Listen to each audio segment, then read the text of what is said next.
Good evening, everyone. My name is Jarico Reese, and I am guest hosting tonight's Dr. Hal show, sitting in for Chicken John. And wow, if that cartoon wasn't a metaphor of what it must be like for Chicken John in Italy right now, I don't know what it is. So yes, I'm very excited to be here, and I guess we'll bring on the questions and fun. First, I'd like to introduce good friend, astroscientist, watcher of the skies, Pete Goldie. As Dr. Hal, still conversations with Dr. Hal, version 2.1. Hi, Jericho. Everyone hear me? I can hear you. Yeah, good. That's what counts. You know, this is about the best chicken you could have. Well, I'm not chicken, actually. Yeah, you're right. You know what he did to me once? Me? Yeah, you set my leg on fire. I did.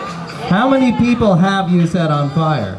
You actually set... I set your leg on fire? Yeah, it was a Roman candle. I think it was coming off the back of the yes. Homeland Security bicycle. Does that ring a bell now? That's right, but Pete, that was an important bike. I mean, we had just been attacked by the Taliban in Afghanistan, and we had to figure out something, even if it was low-tech, to protect America's shores. And the Homeland Security bike was designed for that. It was so every citizen can use a bicycle. Oh, wait a second. We must interrupt the show. Ladies and gentlemen, sorry. Stop the presses. Stop everything.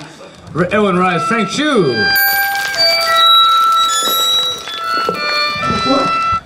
Well, I already had a transcript filmed by CBS, ABC World News, and tell them about those other populations and those other galaxies.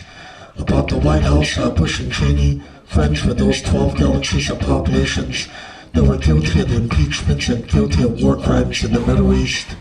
So I was identified as a TV star, the movie star, and I already met John Edwards, Jerry Brown's, Jimmy Carter's. So I'm trying to get that impeachments for 2010 or 2012 and try to get it all proven in Washington, D.C. too.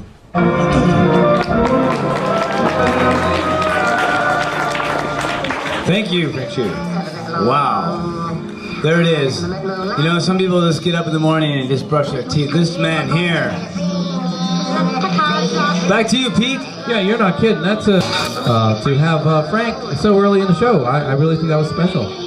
Definitely. I feel like I was let in a lot of things that maybe we should know about. I mean, do we have to watch ourselves when we walk out of here? Have you guys seen any weird like helicopters or anything like that? Yeah. You know, anything strange? You know, please, just, it's kind of, watch, look around. Well, anybody here? If anybody here in the audience looks like they might, be like watching somebody else or unusual traits, please let us know.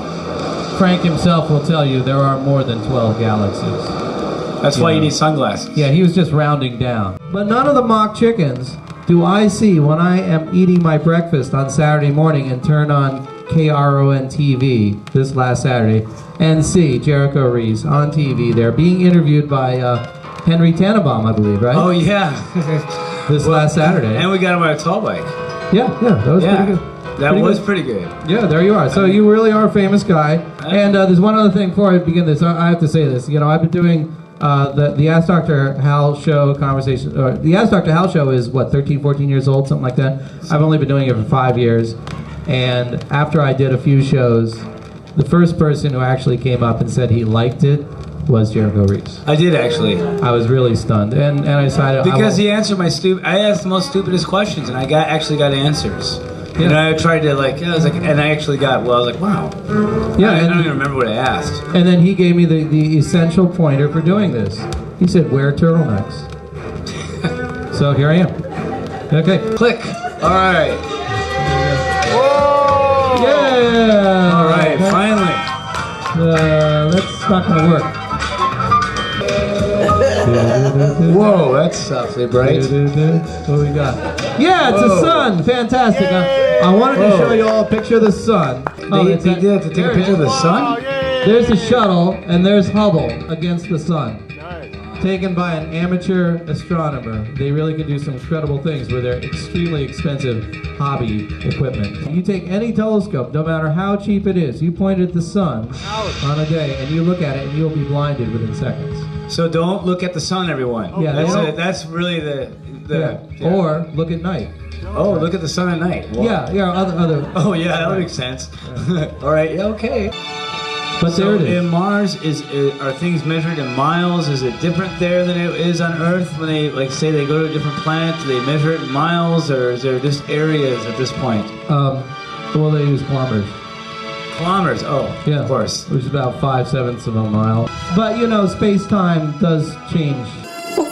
So how long does it take, say, like if you and I were to get on a ship and we were to say, hey, Pete, I got like 12 packets of Cotty and I built this rocket ship and let's just do it. Let's forget NASA and let's go to Mars. And let me ask you this. The first cyclocide rocket? Does it depend on what time you leave? Do we have to leave at a certain time of year to get there at a certain time of year? Like spring, summer, fall? Because I want to know what to wear if I'm going there. You know what I mean? It's like a fashion thing. Well, to save fuel, you fly to Mars every 2 years.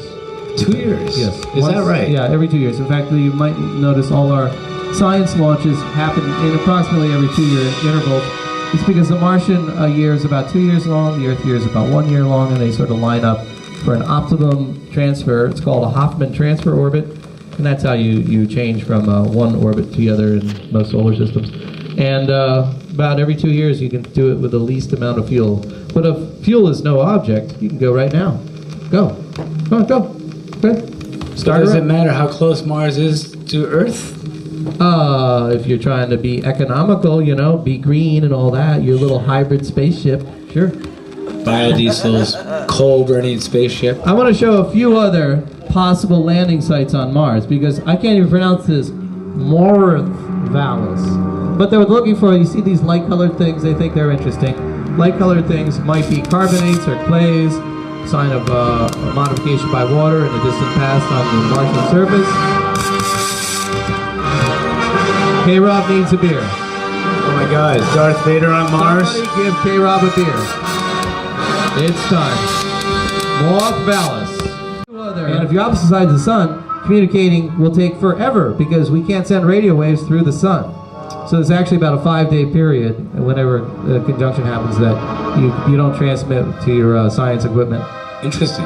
And when you can, then it takes, I think it takes about 30 minutes max and about 15 minutes minimum. So all that cell phone stuff, none of that, this won't work there. Not even they put a big cell phone tower or anything like that. No, no, you can make a really big tower, but have to reach all the way to Earth. Wow. The robot we have called the Expedition Rover Spirit, I mentioned it is stuck up to its hubs in sand, and they're trying to get it out. They're trying very, very hard. This is actually the picture of it grinding around in there. You can see the wheel in it, and it's churning up stuff. And they have a plan on it. This is by a scientist named Julian. And Julian has suggested, as you can see right here, he has an idea, is to use the camera arm down and use it like a tripod to lift the rover up. Julian, age 7. Good idea. It's always a simple thing. They also have another phenomenon that happens around the equinox on Saturn, and that is spokes on the rings, which are still not explained. Can you see those spokes? Actually, you're not seeing the spokes. The spokes are dark, and what you're seeing are the light stuff near the spokes, between the spokes. So imagine the dark area between the bright areas. That's the actual spokes.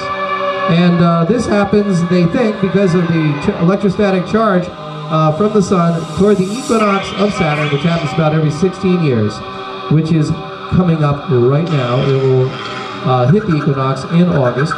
And it would be that one right there. Yeah, just double click. There you go. It'll work. There you go. Whoa! It was announced on the other show a few weeks ago, maybe a month ago.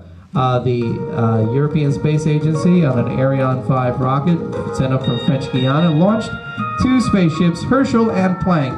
And this is Herchel and Planck heading out from Earth's orbit to where they'll be positioned at the L2 point, about 1 million miles away from the sun in a gravitational neutral place where they are going to study some wavelengths we can't see anywhere else.